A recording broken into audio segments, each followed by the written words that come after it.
Well, I've got shitty audio still from this very cheap gaming headset microphone, but that should be changing come Monday. I'm getting a much better microphone. Um, Not that it again matters because I'm just some guy rambling into the void or the near void, as I've said in every single previous video I've done so far, because I am anything if not repetitive. Anything if repetitive. I fucked that up. Anyways, um, yep, here I am again, keeping true to myself with my goal of recording some bullshit every single day. Um, so yeah, that's fantastic. Yay me, fantastic. Recording, even though I don't feel like recording, but as I started off with my first video, feelings aren't really meant to play any role in my motivation on this. The whole point of this exercise is to do something that I don't really necessarily feel like doing. Um, Jesus. Just looking at my facial hair. It's getting a bit puby. I think I should shave it soon. Eh. Anyways, so today's topic, I guess actually, yeah, kind of emotions again, but like in a different sense. I kind of had like an epiphany today. I was listening to another YouTuber, a guy called Benedictine the Truth. He's probably one of my favorite YouTubers right now. I think he's fantastic. Very smart guy. And he was talking today about like emotions and how they're kind of your greatest enemy, and how they just so often will just mislead you to do all sorts of really dumbass, illogical, ridiculous shit. Um, which I mean, people kind of know that on some level, but I still think people don't really, in a lot of cases, go far enough with how critical they might be of emotions. I think a lot of times I think people kind of confuse. Well, he actually says this in the video about like how people kind of confuse like what is the term? Oh my god, intuition with emotion. Um, when I don't, yeah, when I agree with him on this one, that I don't think that's necessarily the case at all. That like you might have like having a gut feeling about something isn't necessarily always the same thing as having proper intuition about something.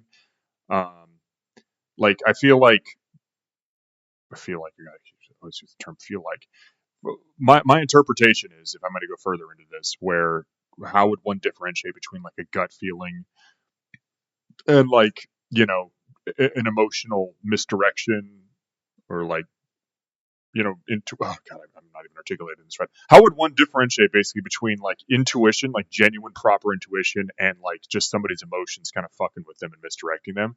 And I think that like the difference would be intuition is maybe kind of almost like spider senses or spidey sense or whatever the hell, where it's not so much an emotion, it's just like a warning that occurs to you, and it's almost like you just get a premonition, and you're just kind of like, yeah, this seems like the right decision, or or this seems like the wrong decision that I should avoid pursuing. But it is, I think it's almost a very kind of neutral buzz that hits your brain where you're just like, yeah, I should go with this. But it's very calculated. It's a very quick in the moment calculation. It's very actually emotionally neutral, I think, a lot of times. Oh, just turn off my phone. Um, so yeah, I think that anybody who has like a proper intuitive moment, or at least this is what I've had, is has not actually had a particularly strong emotion tied to their intuitive urge. It's just kind of like, yeah, like it's just a quick decision that you have in your brain, and you're just like, I'm just going to go with this path. This just seems correct to me, and a lot of times it does tend to be correct, but it isn't something that's just like, oh, I feel so strongly about this and I need to do this. Um, that more often than not, I mean, it won't necessarily be bullshit. Like sometimes it is right. Sometimes if you feel, for instance, a really intense fear emotion response, it's maybe a good thing that you actually did avoid what you were so terrified of. Although I personally have very negative sentiments towards the entire emotion of fear. I actually, speaking of that, I actually kind of had like a realization today where I think that fear might be the one emotion that I think is just total bullshit, and that I think would be just better eradicated from the human psyche entirely. I think there's a place for every other emotion that humans experience, and animals in turn as well. I think there's a place to be sad. I think there's a place for being, confused, a place for being angry, obviously happy. That's what everybody likes the most. Disgust, all that stuff. I think there's a place for that. I think that fear is the one emotion, in my opinion, that's just fucking bullshit and is actually far more detrimental than beneficial in almost every circumstance. I think one should, in place of being be cautious. Being fearful, be cautious. But I don't think being cautious is the same as being fearful. I think being cautious is kind of tied into like being um, intuitive. It's sort of just like making a calculated, logical decision in the moment to avoid potential catastrophe or some sort of risky scenario playing out. But it's a very logical, like I said, very logical, calculating way to assess a risky situation.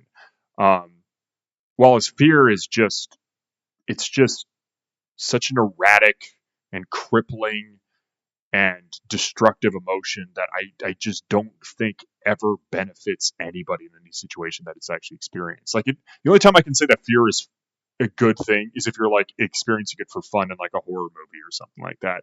But outside of that, I don't think there's ever been a situation in my life where I've been fearful where it's been beneficial to me ever. Because sure, it might make me technically avoid a situation, but it also cripples me at the same time and makes me, my brain just start racing erratically and panickingly, and it gives me like involuntary, like physiological responses that just make me actually less capable of handling the situation in an effective manner. And I've noticed every time that I've like actually been able to kind of not have a fear response in a stressful situation, I've handled the situation so much better than if I was in a fearful response to it. Like when um, okay, like for instance, I was in a car accident like several years ago. Not that there was really any like super life risking stuff going on there, but I for some reason just didn't respond to the situation in a fearful manner. I was actually just quite cool headed about it. I mean, it was sort of surprising, but my mind quasi disassociated from it. I was like still present for sure, but like I wasn't like a shaking like shiver. I just shake the whole monitor. I wasn't like a shaking like shivering mess from the whole thing as I like after I got out of my car, and that was a good thing. Like let's say there was somebody who was seriously hurt in the incident. Thankfully, nobody was. Um, for the record, it was not my fault. But yeah, thankfully nobody was seriously hurt in the situation, even though the accident involved like 4 cars.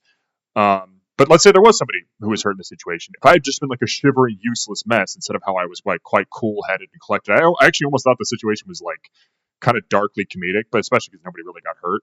But again, if somebody had been hurt, the best thing in that situation for me would have been, being kind of cool-headed and being like, okay, let me see if I can like, help this person, help like assess the situation and fix it. Whereas if I was like a shivering, fearful mess, it would have just totally compromised my ability to effectively aid somebody else in that situation, or myself if I were hurt or something like that.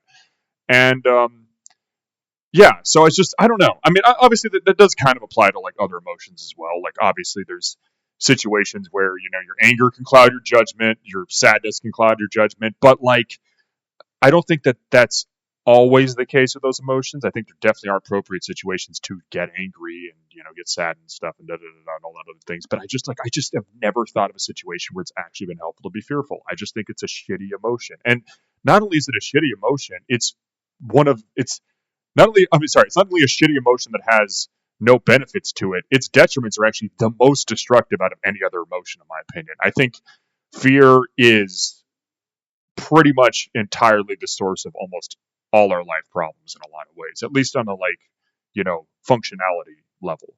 Um, I mean, to sort of quote I forgot to say, was it a Benny Gesserit in the novel Dune, where they say that fear is the mind killer? I think that's 100% true. I think that that's one of the truest statements I've ever heard in my life. Fear is just the absolute fucking barrier to anything worthwhile in life, pretty much. I mean, fear is the thing that stops people from taking a risk and, fulfilling a true purpose in their life. It's the thing that stops somebody from, leaving an abusive relationship. It stops somebody from, thinking straight in stressful situations, like I was saying. Or, as I kind of said in my video yesterday, thinking straight in how governments try to manipulate people by keeping them constantly in a state of fear.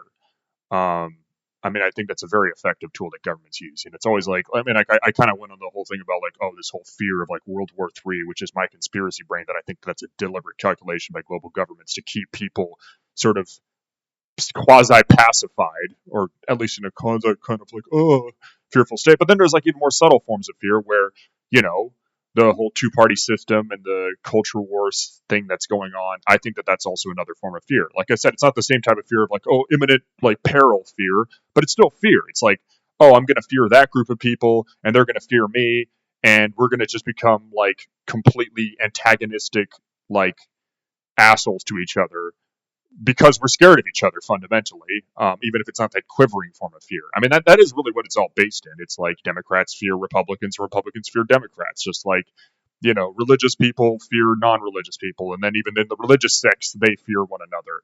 It's all fear. I mean, they try to mask it as hatred, but that hatred is rooted in fear. It's all fucking fear. Everything is. Um, and there's like all the ugly stepchildren of fear, or maybe just other masks of fear, which is, you know, which that actually is one situation of it. It's, you know, prejudice is a form of fear, which is what a lot of these kind of splinter factions in society are rooted in. That's their type of fear, is prejudice. Or there's like, you know, the very, very, very subtle and one of the most subversive forms of fear, and that's just doubt. Doubt is fundamentally a form of fear. It's just a very kind of, again, more passive one, more subversive, sneaky one. It's not the one that kind of, you know, barges down your door like a fucking raging polar bear with rabies. It's the more kind of like subtle, creeping fear that weeds away at you. It's not the polar bear that polar bear with rabies that's going to break down your door. Rather, it's almost like if like a series of leeches that get attached to you when you're not really paying attention. And, you know, like maybe it stings a little bit or you don't really notice it, but it's like, it kind of hurts a bit, but it's definitely not going to cause as much of a sting as like, you know, a fucking bear going through your door. But then, like, you know, after a while, as those leeches of doubt kind of burrow themselves into you, eventually you just kind of metaphorically lose blood more and more and more and more. And it's only really like, you know, several days or weeks or months down the line when you've been exposed to doubt that it's like horrible, devastating impact on your existence really makes its grotesque presence known to you. You know, like I said, just like how like when a leech drains just a little bit out of your body, it's just an inconvenience. It's just a gross inconvenience. But if you have like 50 leeches in your body and they've drained half your blood in your body, you're you know, you're halfway to dead. You know, that you might be too late at that point. So I don't know. I kind of feel like that's sort of the subversive, creepy aspect of doubt is because it's not such a strong iteration of fear, is actually part of the reason why it's so destructive. Is because of its sort of subtle, sneaky nature. But anyways, like enough about fear. But yeah, like I said, so I think fear is really one of the most destructive emotions humans experience. But I think even then, you know, other emotions can definitely be weaponized. I mean, a big one, and this is one of the most subversive ones that gets weaponized, is joy. Joy is so massively weaponized by modern day society. I mean, I kind of said that earlier in another one of my videos. I think it was my first one, where, you know, this dopamine addiction is fundamentally kind of happiness addiction, and that is 100% being utilized by our society to, you know, pull us in different directions. But I already went over that video. But it basically, this kind of stuff made me realize that I think I've realized something about modern society now, and it's that we live in the information age and misinformation age, and how that's kind of made us, how would I say this? It's made us able to technically know way more than we ever have throughout history, and obviously be misinformed more than we ever have throughout history. But as a whole, we are definitely like more knowledgeable, even if there is a lot of pitfalls to that sort of information and stuff like that. Like people are able to find things out for themselves much more easily than they ever have throughout history. I think overall it is a net gain because sure there is a lot of misinformation out there, but like it's better to have like information and misinformation and have access to all of that than how it was back in the day where people were just fucking ignorant and as shit and didn't like know anything. I think that this is preferable. The problem is though, because this has happened and people are able to think more freely now, I think that the control of information is no longer really so much of the prerogative of sort of like the elite system of society. Some people call it like the Matrix, whatever. I mean, not like literally. I don't know. I don't know. Maybe we do live in a simulation. But if I were to say the term Matrix, I'm not going to say like mean it in the sense of those literally being in a simulation, but just kind of like the status quo of like global human society. Anyways, I think that the tool of that is no longer withholding information as it has been for much of human history, but it's actually emotion control. That is what the modern day sort of subversive means of control that institutions put on people is. Because the fucked up thing about that is emotion control can affect you even when you're aware of it, because emotions are so goddamn strong. Like emotions will always trump sort of cold, hard, logical information processing, unless you have like the willpower to resist it. But by and large, with the average person, and I'm guilty of this shit too. I mean, I'm trying to get better about it. But emotions are just way more seductive, obviously, to follow than information is. Like that's why, like when you get proven something that you thought of like a certain, but Jesus Christ, I didn't even phrase it crazy. That's why, like, if you get proven that, like, oh my God, I can't articulate this. That's why if you had a bit of information in your life that you thought was true, and then counter information comes along, and you realize like this evidence definitely goes contrary to what you were believing, and it's not like something that you're really emotionally invested in. It's just like a neutral fact. You kind of like thought like, oh, I thought that like this plant was yellow, but it turns out that this plant is actually red, you know? And then you kind of get presented with that information. You're like, oh, okay. I guess I was wrong. Maybe I'll like a tiny little pang of emotion about like, oh shit, I was stupid. But unless you're like the most unbelievably like boneheaded, or what is it, boneheaded? No, not boneheaded. Like stubborn-headed, whatever the fuck, stubborn-minded person ever, you're going to reject that previous misinformation in favor of the new information. It's much easier to like throw that aside in favor of new information. But the problem is with like emotional control, you can even know that your emotions are wrong, but they will still have their fucking hooks into you. Like it's way, way, way harder to cast aside a stupid emotional response than it is to cast aside a stupid bit of misinformation. Um, I mean, it's for instance why people are drug addicts. Um, and like, I mean, I've experienced this problem myself. I mean, I had like a fucking weed habit for ages, um, which that's definitely one of the more minor drugs to be addicted to. But I was addicted to weed, like 100%. And I just remember thinking back on that, like how I really didn't enjoy the majority of my time that I was addicted to weed. Um, but it had its fucking emotional chemical hooks in me. And so I just kept going back to it for a way long after it was truly enjoyable for me, and just kept subjecting myself to that stupid fucking experience over and over again because I was so just blindly pursuing that emotion, even though I knew logically that it was not there. That like the thing I was chasing after was not there, but it just had that sort of emotional resonance with me, or I was trying to chase the ghost of that emotional resonance of like how it felt the first time I got high. And if I even got like an inkling of how that first time felt, that'd be enough to keep me going.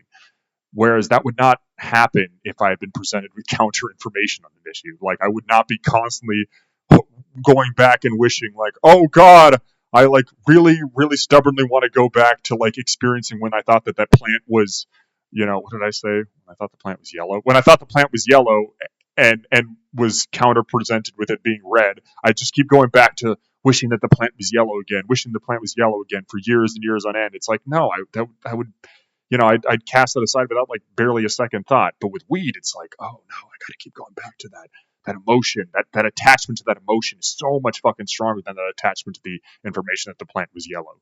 I don't know if any of this really made sense. Anyways, I just have realized that this is why emotion control is so fucked up, and why I think that it is the tool of modernity, because it is not something that can be eschewed just by being disproven.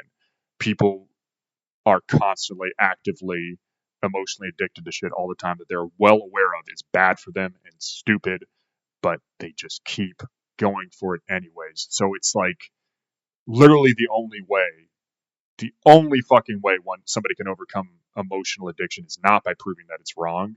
It's just by sheer force of will.